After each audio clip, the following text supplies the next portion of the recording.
இறை இயேசுவில் அன்பார்ந்த உடன் விசுவாசிகளே, ஆசீர்வாதமான இந்த காலை வேளையிலும் நம்முடைய பிதாவாகிய தேவனிடமிருந்தும் குமாரனாகிய கிறிஸ்துவனிடமிருந்தும் உங்கள் யாவருக்கும் கிருபையும் சமாதானமும் உண்டாவதாக. ஆமேன்.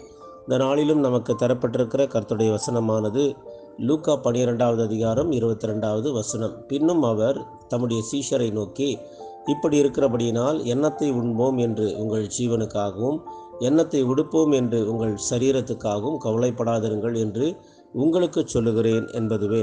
அன்பார்ந்த தேவனுடைய பிள்ளைகளே, இந்த வேத வசனத்தில் வரும் முக்கியமான ஒரு வார்த்தை கவலைப்படாதிருங்கள். கவலை என்பது மனித வாழ்வுக்கு முட்டுப்போடும் ஒரு தடை. உண்பதற்கும் உடுத்துவதற்கும் கவலைப்படக்கூடாது என்பது வாழ்வுக்கானதை தேடக்கூடாது என்பதல்ல பொருள்.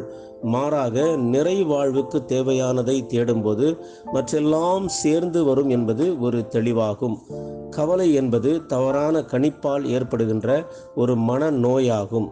உறுதியின்மை அல்லது ஏதேனும் ஒரு அபாயத்தை சந்திக்க நேரிடும்போது நாம் உணரும் ஒரு வகை உணர்ச்சி தான் கவலை எனப்படும்.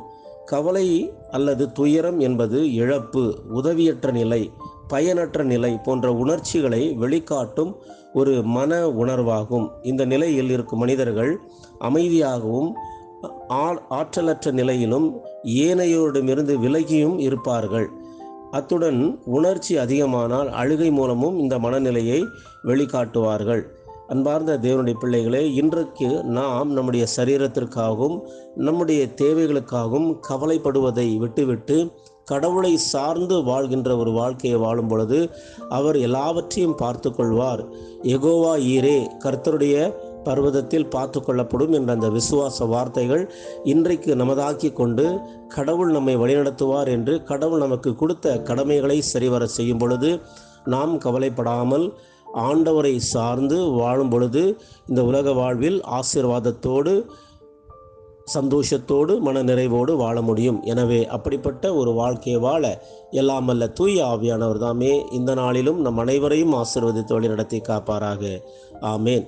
எல்லா புத்திக்கும் மேலான தெய்வீக சமாதானம் உங்கள் இருதயங்களையும் சிந்தனைகளையும் கிறிஸ்து இயேசுவுக்குள் காத்துக்கொள்வதாக. ஆமேன். God bless you all.